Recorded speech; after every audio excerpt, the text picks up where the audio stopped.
So you're telling me this bloke, who looks like he's had a rough one and smells like a forgotten laundry basket, is supposed to be scary? Nah mate, this isn't a horror story, this is a nightmare blunt rotation. I mean, this game changes more than a they-them changes pronouns. And I'll tell you that this game is certainly more secretive than the Epstein files. I've played this game in full and still understand none of the story. 10 out of 10 would be confused again. Alright legends, and welcome to what is meant to be a terrifying ordeal. This is Reanimal, and the latest nightmare from Tarza Studios. The same geniuses who gave us Little Nightmares, of which I haven't played, but I did think I may as well play their latest game, as naturally, it should be the best. The story is a brother and sister who must rescue their mates from an island that's clearly seen better days. Well, at least that's what Google says. As well, I did not pick up on any of this through the playthrough. It's packed with puzzles, stealth, and a whole lot of things that want to eat you, but they picked the wrong Aussie to tell their story. We're not here to tiptoe around, we're here for high energy roasts of every creature that gets in our way. Get your long ass brain, elongated face, the fuck away from me! Alright, chapter 1, Dead in the Water. We kick things off with our hero, a kid wearing what looks like a potato sack, waking up on a boat. Which is charming. He finds a random ass girl in the water who's sporting a rabbit mask, and after a brief, slightly aggressive reunion, we're off to finding our missing mates, who apparently couldn't read the warning Island of Horrors sign. They must have been like me and completely missed it due to setting the brightness too low. The atmosphere is thick, I'll give it that, but the first thing we do is find a mask hidden in a wall. Mask number 1 of 18 collected. We're turning this horror game into a bloody Pokemon hunt. Gotta catch them all, except instead of a cute pocket monster, it's creepy faceware. Fair dinkum, the game wants me to be scared, but I'm too busy being a kleptomaniac. Oh, a poster. Don't mind if I do. A propaganda, they call the achievement for this. Yeah, I'm having a propaganda at how absurd this all is. We're sneaking past rats. They're not even scary, they're just cheeky little devils leading us into obvious traps, and then we find it, our first big moment, where my brain is required, which is a worry for me because it's my first hurdle and I'm falling head over heels. I find myself flicking the same switch a few times, thinking that something different was going to happen. Which is not my fault, because I just assumed that this game would do the work for me. Anyway, after 2 neurons collided, I realised that I should just turn the power on. So I successfully beat the first boss of this game, which appears to be a rotating drum. Very cool. We continue and come across both a plunger and a toilet. So naturally, we pull a skin suit out who conveniently has a key. So, without asking any questions, I take my bird face to unlock a door in search of a wheel to repair a push train seesaw thingamajig. Behind this locked door, we find the wheel that we were searching for. However, we meet some clear fans of the channel as I'm chased out of the door. Clearly these things aren't the smartest animals or creatures. As well, they do have legs and decide to instead slither on the floor, which I will be the first to say is just a little bit disturbing. Anyway, we mount the wheel back on the train and progress across the gap and straight into a wall. Okay, here he is. The main event of the early game, the sniffer. This thing is introduced chasing us through a train yard, and I've got to say, for a terrifying monster, its posture is atrocious. It looks like it's desperately searching for a chiropractor. It's all limbs and sniffling, hence the name. I guess it's supposed to be this big, tense chase. So I decide to call it names and run around luggage whilst it chases me. This obviously doesn't work, so we jump into the train. But I mean, if there's one thing that's against me in this game, it's the camera. It's trying so hard to be cinematic whilst I'm running for my life from an absolute shell of a man. In the chaos, we somehow escape and gain an extra friend along the way, who proves their worth almost instantly as they save me from falling into a ravine after running across a couple trains. I know, it sounds a little preposterous. However, this is quite basic for the randomness in this game. We continue into the forest, and I complete some questionable moves, whilst I try to speedrun this game. When push comes to shove, I end up getting chased by a white van, which clearly is targeting us as we are children, as that is just the universal law of how things work. This is further confirmed as it's revealed as an ice cream truck, and the sniffer shows up with a 50-cent cone that had me debating going back. Anyway, we pay back the person who helped us before by continuing in their honour, because they aren't the main character and their screen time is up. Then we hit chapter 2, the cleaning house, and where our old pal, the sniffer, shows up as this big boss in a bloody laundromat. You cannot make this up. This guy just does it all, I guess. From making ice cream, to patrolling cinemas, to ironing skin. He must be the most locked in villain, as he is constantly on the lookout for children. I mean, to the point that he's actively looking in a room full of bathtubs and dead bodies. We're able to free another friend who's locked in inside a chicken coop, and then we are surprised again by the sniffer who crawls out of a dead body's stomach, which is quite the magic trick. As well, he is certainly not a small fella. What's even more interesting about this is the fact that he keeps his hat on. I mean, I'm definitely not a fedora man myself, but I'm certain a slight breeze would take it straight off my head. I hide under a table and somehow survive. Then we remember what the actual goal is. We need to find petrol for a car. We pull up to a servo, and it's instantly one of those video game servos where logic clearly clocks off. There's a dead bloke conveniently parked next to the pump with a jerry can, like he's died purely to become my side quest. I pinch the fuel, no questions asked. Naturally, the sniffer shows up the second I feel even slightly hopeful. The chase kicks off, and I'm sprinting through a car lot, trying to dodge skin suits like I'm on a horror-themed obstacle course made by someone who hates optimized running routes. I'm weaving between wrecks, trying not to get grabbed, and the sniffer is behind me the whole time, moving like his skeleton was drawn on. I make it back, fill up, and we escape in an ice cream truck, because nothing says survival like driving a child-attracting van through hell. Then the sniffer appears in front of us, like it spawned out of pure spite, which is surprising, as he was moving awfully slow before.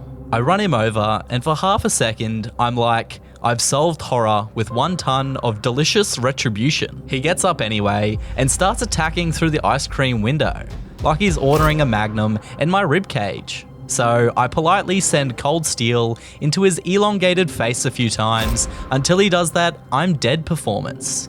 Then the whole thing ends the only way Reanimal allows progress to happen.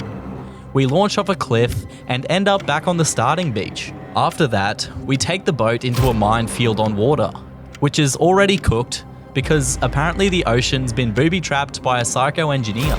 We find this broken house full of metal rods, grab them, and suddenly I've got infinite spears. From there, it's just me hurling metal towards enemies and bombs non-stop, solving every problem the way a caveman would if he discovered artillery, conveniently for me, as I like liberal use of artillery against my enemies. We make it to a long ladder that stretches up to a beautiful field, which houses a barn, some abnormally large pigs, and some really aggressive seagulls, who enjoy a crowbar to the jaw as they keep coming back for more. We end up coming across a lighthouse that is not so friendly, as it decides to throw a pelican monster at us. A pelican, which is scary enough at normal size. This thing is all beak and bad attitude. It dive bombs us while we're trying to navigate the flooded area. It's meant to be terrifying, this giant bird of death. But all I see is a glorified seagull that's had one too many hot chips. Emphasis on the hot, as whilst we're running away, we lock it in a barn, and from what I can see, it spontaneously combusts. Like, I'm not sure if I've skipped a scene, but it catches on fire for no reason and takes down a barn full of pigs as well. Anyway, I take no time to reflect, as it was just trying to kill me. After narrowly escaping the fiery death, we sit down and wait for a bus, and get a little hint on the story, which, as I had previously said, I still don't understand. Then the bus driver shows up and he takes us to a clock tower that has some rather aggressive statues. This is exactly what I picture Michelangelo would see in his nightmares. These statues were clearly never taught basic manners. As well, they don't understand personal space and the concept of a fair fight, as whilst I'm trying to help another child, they jump us from behind and tie us up. Total tosses. We are then tied to a rope and lowered down to the basement called Sand City. We then get a little B-Tech chain together mission where we must navigate some physical challenges whilst bound and tied together. Chapter 5 brings us to the mother boss. Now, this one is genuinely creepy looking. I'll admit, a huge, grotesque figure that chases you relentlessly, but her whole gimmick is just running. She's big, she's loud, and she's angry, which is ironic as it appears that she doesn't quite have a mouth. It's just a big gaping hole that clearly would not be very aerodynamic. Once again, we lose our mates to another boss, and we see the spider thing create sand people. This begins that chase scene where we run upstairs and are conveniently freed by a rogue enemy, who then runs away. 10 out of 10 sand fella, 0 out of 10 enemy. Not much later, we find ourselves again in a chase scene with the gaping hole hairy spider, ending with a boss fight. Now, I don't want to speculate, but I'm beginning to think that these sand people do not like the spider. Now, I know that sounds crazy, but they just keep helping us out. They decide to throw spears at us, and then proceed to give us ammunition to fight their mother, who, in the end, looks more like a porcupine. So naturally, after killing the abnormally large beast, we walk straight into the gaping hole. Yeah, supposedly, we're just trying to rescue a friend who was previously eaten, which was quite the gamble.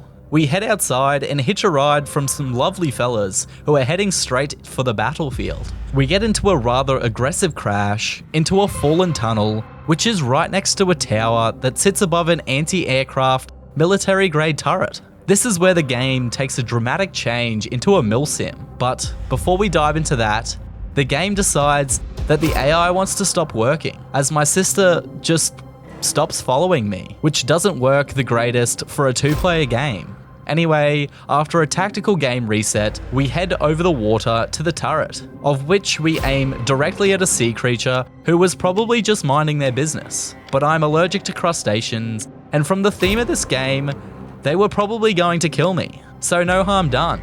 So back to the boat to head on past the totally dead sea monster that is somehow still in one piece. We come across some broken Navy ship which houses some form of animal that is missing an eye. Obviously, the reason that it's curled up inside the ship, blocking our path, is because of this eye. So we head down to the depths of the water to remove an eye from the creature that we just shot with a military cannon. Yeah, so that totally dead sea creature wasn't quite dead.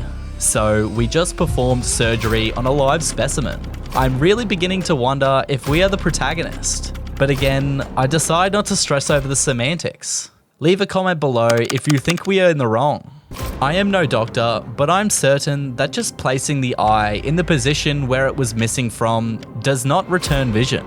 But it works, so we move along. We continue forward in the boat and end up in the trenches of Gallipoli, which is a very dark part of this game that I'm going to refrain from joking about, as we are touching on a topic of suicide. So I decide to change masks to a mine head. Why do I need a mine head, you ask? No idea, but it's mine now, and I love it. We move along and come across an aggressive man with a mounted turret, who we easily pass because he certainly didn't buy Speed Cola. This chapter then throws us into a chase with a sheep monster, who moves unlike every sheep that I've ever seen. And yet again, the chase ends with another friend getting eaten. I am starting to sense a pattern. So, after the cannon fodder is removed, we then come across some beautiful music that takes you away from the game and makes you enjoy the serenity. So, we enjoy it.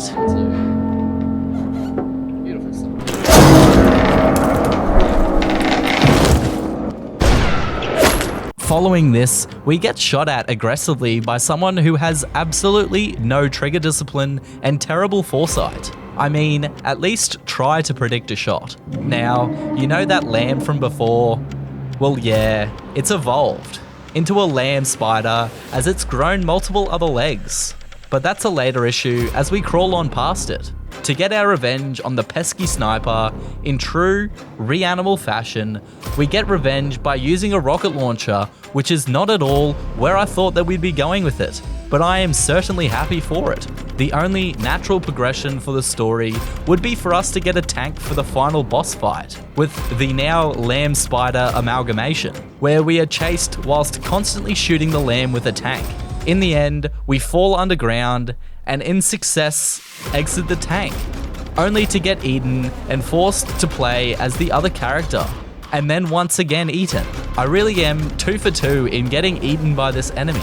The ending of the game I will not explain, not because I don't want to spoil it for you, but because I don't understand it. And we certainly don't need the blind leading the blind. So there you have it, Reanimal, a game that tells you absolutely nothing and you just accept that, where you get a bunch of different masks that add to your drip, and most importantly, a game where you are clearly no protagonist as you disrupt the natural ecosystem with some harsh punishments, like performing a live eye transplant. If you legends enjoyed watching me break down Reanimal, then make sure to hit that like, subscribe button, and let me know any games you want me to play in the comments.